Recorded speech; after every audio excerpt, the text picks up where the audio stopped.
या हमें immortal martial continent दी Holi demonic sect का सीन दिखाया जाता है, जहाँ हमारे एमसी को एक डिमोनिक फीमेल ने अपने नीचे दबा रखा और हमारा एमसी कह रहा है मुझे जाने दो। यहाँ वो फीमेल स्पिरिट हमारे एमसी से कहती है नो वे, मैं तुम्हें नहीं जाने दूंगी। वो हमारे एमसी से कहती है आज तो हमारी मैरिज का डे है डार्लिंग, ऐसे कैसे। फिर वो अपने एमसी से कहती है क्या तुम मैरिज वाले दिन मुझे अकेला छोड़ के जाओगे। हमारा एमसी कहता है कि मेरा नाम जियो म्यू है, तुम्हें लग रहा होगा ये एक जोक है, पर एक्चुअल में मैं एक दूसरी दुनिया से आया हुआ आदमी हूँ। जो ये औरत काम कर रही है वो अपनी इच्छा को शांत करने के लिए कर रही है। वो मुझसे पूछती है क्या मैं इनमें से कुछ चेंज कर सकती हूँ, पर सच बताऊँ तो ये मेरी वाइफ नहीं है। मैं 1 साल पहले इस दुनिया में आया था। मैं एक नोबल फैमिली का सन बन गया था, क्योंकि नोबल परिवार में पहले से मैरिज तय होती है। मेरी मैरिज शाही घराने की राजकुमारी के साथ तय थी, लेकिन जब मैं अपने लाइफ के गोल तक पहुंचने वाला था इन डिमोनिक सेट के लोगों ने मुझे किडनैप कर लिया। थोड़ा सा मैं भी जानते हुए प्रिजन तो अभी मेरी शुरुआत है, नाइटमेयर तो आना अभी बच रहा है। इसके अलावा मेरी प्योर यान एनर्जी बॉडी एक अच्छी बॉडी है, जो कि यान एनर्जी की स्किल को बढ़ाने के लिए काम में आ सकती है। किसी को कुछ भी फर्क नहीं पड़ेगा कि एक नीचे लेवल का डिसाइबर मरता है या जीतता है। इन लोगों के लिए मैं एक औजार हूँ जो उनकी कल्टीवेशन को बढ़ाता है, क्योंकि मेरी बॉडी में पूरी यान एनर्जी है। जानू क्या बात है, क्या तुम्हारा मन नहीं है ये करने में? अब की बार मैंने किया तो मैं पूरी तरह से मर जाऊंगा, क्योंकि मेरे पास ज्यादा यान एनर्जी नहीं बची है। एमसी मुंह में से खून थूकते हुए कहता है मैं नहीं चाहता कि मैं मर जाऊं। तभी वो वुमन अपने एमसी से कहती कि चलो ये तो तुम्हारा सौभाग्य है कि तुम मेरी जैसी खूबसूरत के हाथों मरोगे। ये यान पिल हैं, इनको खाओ जिससे तुम्हारी यान फिजिक्स जागृत हो जाए। मेरी यान एनर्जी को बस एक लास्ट ब्रेक थ्रू की जरूरत है, प्लीज मुझे तुम्हारी यान एनर्जी दे दो। अगर तुम मुझे ये ब्रेक थ्रू करवाने में सहायता करते हो तो तुम्हारा मरना व्यर्थ नहीं जाएगा। ओ नहीं प्लीज मुझे जाने दो। वो अपने एमसी पे हंसते और कहते हैं तुम सब कुछ अपना बेस्ट देना। मैंने तो इस वर्ल्ड में आने के बाद कुछ सारी चीजें देखी नहीं, क्या मैं इतनी जल्दी इस बेड पे मर जाऊंगा? अपना एमसी अपनी मुट्ठी को भींचता है जिसमें खून आने लगता है और कहता है कि मैं ये कभी भी एक्सेप्ट नहीं करूंगा। होस्ट की प्रबल इच्छा का पता चला है, सिस्टम एक्टिवेट हो चुका है। सिस्टम जितना किसी को देगा उससे ज्यादा वो प्राप्त करेगा। अपना एमसी कहता है क्या सिस्टम? मुझे 1 साल हो चुकी है इस दुनिया में आए हुए, अब जाके मुझे सिस्टम मिला है। तब सिस्टम अपने एमसी से कहता है कि आपको एक मिशन मिला है, आप अपनी प्योर यान एनर्जी इसको दे, उसके बदले आपको 10,000 गुना वापस मिलेंगी। तब अपना एमसी कहता है कि आखिरकार मुझे एक चांस मिलेगा अपने फेथ को दोबारा लिखने का। बाइंडिंग सक्सेसफुली, मैं बहुत लेट हो चुका हूँ तुमसे जुड़ने के लिए, तो इसके लिए मेरे पास एक कंपनसेशन प्रिपेयर है। तुम्हारा कॉम्पेसेशन ये है कि होस्ट द्वारा जो भी कुछ दिया जाएगा मैं उसको 10,000 गुना ट्रिगर्ड होकर वापस मिलेगा। हे तुम तो नो कह रहे हो, पर तुम्हारी बॉडी का रिएक्शन और कुछ ही कह रहा है। तब अपना एमसी कहता है कि मैं तुझे सेटिस्फाइस करने के लिए अपना सब कुछ दूंगा, मैं अपनी प्राइड को कभी नहीं गिरने दूंगा और मैं इस डिमोनिक सेट का सर्वेंट डिसाइबल नहीं बनूंगा। तब वो वुमन कहती है ओह, हमारा एमसी कहता है तुमने मुझे क्यों नहीं जाने दिया?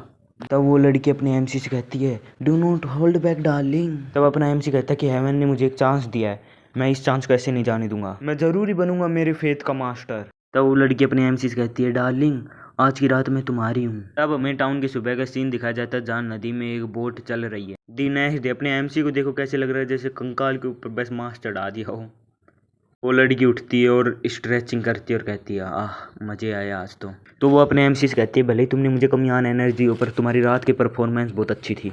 तब वो पछताते हुए कहती है कि मैंने इसको यान पिल क्यों दी, अगर ये जिंदा रहता है तो मैं अगली बार जरूर आऊँगी। तब अपना एमसी उसकी बात सुन के कहता है क्या उसने मुझे पूरा नहीं छोड़ दिया और वो कह रही है मैंने उसको यान एनर्जी नहीं दी। तब हमारे एमसी के सामने स्क्रीन प्रॉपर होते हुए कहते हैं आपने अपना मिशन कंप्लीट कर लिया है, आपने 90 फोक्स को अपनी यान एनर्जी दी है और आपको 10,000 गुना वापस यान एनर्जी ट्रिगर्ड हो चुकी है, कृपया प्रिपेयर हो जाएं। तभी हमारे एमसी के शरीर में यान एनर्जी का फ्लावर अचानक से भर जाता है और उसके अंदर सारी यान एनर्जी इकट्ठा होनी शुरू हो जाती है। तब हमारे एमसी के सामने सिस्टम की स्क्रीन प्रॉपर होते हुए कहते हैं कॉन्ग्रेचुलेशन होस्ट, आपने एनर्जी रिफाइनमेंट स्टेज के 10th रेयर पीक को अचीव कर लिया है। तब अपना एमसी कहता है कि ये है power of a divine physics की। तब एमसी सोचता है कि अब मुझे खुद पे ध्यान देना होगा। इस डिमोनिक सेक्ट में बहुत ज़्यादा पावरफुल बंदे हैं, मेरे जैसे ह्यूमन कल्टीवेटर को यहाँ पर जीने नहीं दिया जाएगा। तब एमसी कपड़े पहनते हुए कहता है कि जब तक कोई मेरे ऊपर अटेंशन नहीं देता इतने मुझे बहुत ज़्यादा स्ट्रॉन्ग होना पड़ेगा। तब अपना एमसी सोचता है कि मुझे अपनी पावर बढ़ानी है तो मुझे स्पिरिट स्टोन चाहिए और मैं अपनी आन एनर्जी से इस स्पिरिट स्टोन को कमा सकता हूँ। तो मेरे पास सिस्टम है तो मैं बहुत आगे और बड़ी सोच सकता हूँ। तब अपना एमसी सोचता है कि ऐसा क्या काम है जिससे मैं बहुत जल्दी स्पिरिट स्टोन कमा सकता हूँ। तभी वो कुछ देखता है और चौंक जाता है। तब वो देखता है ये तो होली डिमोनिक सेक्ट का आउटर डिसाइबल वांग चान है। जब मैं पहली बार आया था तो वांग चान ने मुझे देखा था और मेरी मदद भी की थी। अब मुझे इसकी काइंडनेस चुकाने का मौका मिला है। तब अपना एमसी कहता है कि अगर मैं इसको 200 स्पिरिट स्टोन दूंगा तो मेरा सिस्टम मुझे और अधिक स्टोन देगा। फिर वो थैली उस बंदे की तरफ आती है और उसको टिकती है और बंदा देखता है ये क्या है, यह तो स्पिरिट स्टोन्स हैं। सच में मेरे हार्डवर्क ने एल्डर को खुश कर दिया जिससे उन्होंने मुझे स्पिरिट स्टोन दिए हैं। तब अब सिस्टम अपने एमसी से कहता है कि हम 200 स्पिरिट स्टोन दिए, आपको 500 गुना स्पिरिट स्टोन मिलते हैं। तब सिस्टम कहता है कि आपने 10,000 स्पिरिट स्टोन्स कमाए हैं।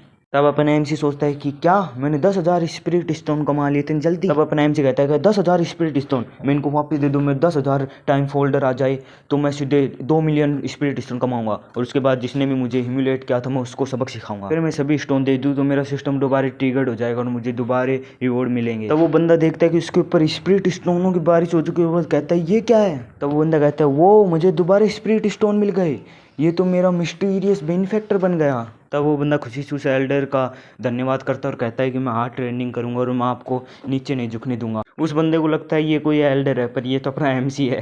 तब अपना एमसी कहता है कुछ नहीं हुआ, मेरे ख्याल से इस सिस्टम में लूप सोल नहीं है तो मुझे एक्सपोर्ट करना पड़ेगा। तब कोई साइड से आके कहता है ओ ये तो हमारा जाओ मूव है।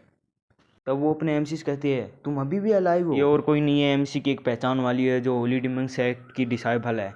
तो आपको ये वीडियो अच्छी लगी तो लाइक एंड सब्सक्राइब कर देना। आपको इस सीरीज का नेक्स्ट पार्ट ये तो कमेंट में लिख देना next part below. Okay bye Tata.